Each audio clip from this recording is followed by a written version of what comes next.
Leitura diária, Mateus, capítulo 17, versículos 14 a 27. A lição Exortação sobre o fim dos tempos, versículos 14 a 16.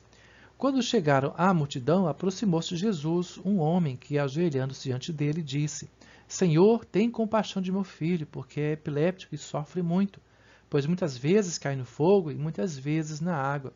Eu o trouxe aos seus discípulos e não puderam curar. Após descer o monte com Pedro, Tiago e João, Jesus se depara com a multidão e um sofrido pai. Seu filho tem, segundo o pai, epilepsia, uma doença, mas os discípulos não puderam curá-lo. Marcos e Lucas, em seu evangelho, diz que era caso de possessão demoníaca com sintomas próprios de epilepsia. E como possessão, assim Jesus o trata. Versículos 17 e 18. E Jesus, respondendo, disse: Ó geração incrédula e perversa, até quando estarei convosco? Até quando vos sofrerei? Trazei-mo aqui. Então Jesus repreendeu ao demônio, o qual saiu do menino, que desde aquela hora ficou curado.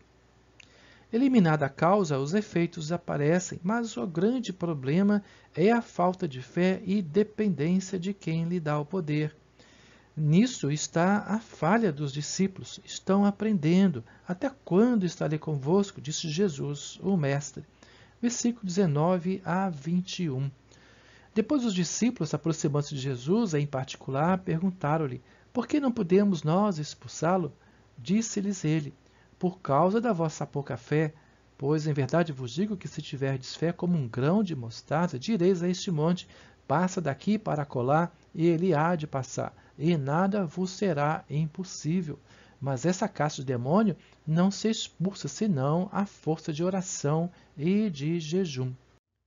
Não só os discípulos, mas o Pai também não demonstrou fé. Em Marcos 9, ele pede: Se tu podes, ajuda-nos. Ao que Jesus disse: Se podes, tudo é possível ao que crê. Então o Pai disse: Creio. Mesmo seja pequena a fé, nada será impossível. Uma grande lição. Versículo 22 e 23. Ora, achando-se eles na Galiléia, disse-lhes Jesus: O Filho do Homem está para ser entregue nas mãos dos homens, e matá-lo-ão ao terceiro dia ressurgirá. E eles se entristeceram grandemente. Chegando na Galiléia, Jesus reafirma os últimos acontecimentos em Jerusalém. De novo, sofrimento, morte e ressurreição. Entristecem profundamente. Diferente de nós, estão no ponto da história em que passarão pelo sofrimento e morte do Mestre. É perdoável humanamente. Não focaram na gloriosa ressurreição. É neste ponto que estamos a história ao olhar para trás. Nós vemos primeiro a ressurreição. Não é falta de fé, é de perspectiva. Imagine quão forte na fé ficaram ao ver Jesus ressurreto. Nos versos 24 a 27, Mateus, ex-cobrador de imposto dos romanos, é cobrado da taxa do templo pelos judeus, previsto em Êxodo 30, versículos de 11 a 16, referente a Jesus.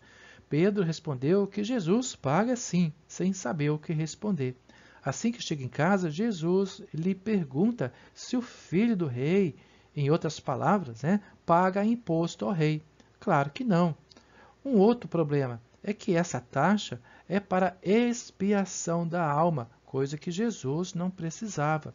Mas para não dar mau exemplo, e essa taxa tinha um objetivo, Jesus providencia o pagamento. Leiamos o texto.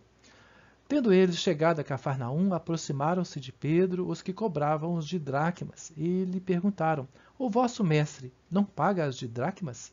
Disse ele: Sim. Ao entrar Pedro em casa, Jesus lhe antecipou, perguntando: Que te parece, Simão? De quem cobram os reis da terra imposto ou tributo? Dos seus filhos ou dos alheios? Quando ele respondeu: Dos alheios, disse-lhe Jesus: Logo, são isentos os filhos. Mas, para que não vos escandalizemos, vai ao mar, lança o anzol, tira o primeiro peixe que subir, e abrindo-lhe a boca, encontrarás um estáter. Toma-o e dá-lhe por mim e por ti. Amém.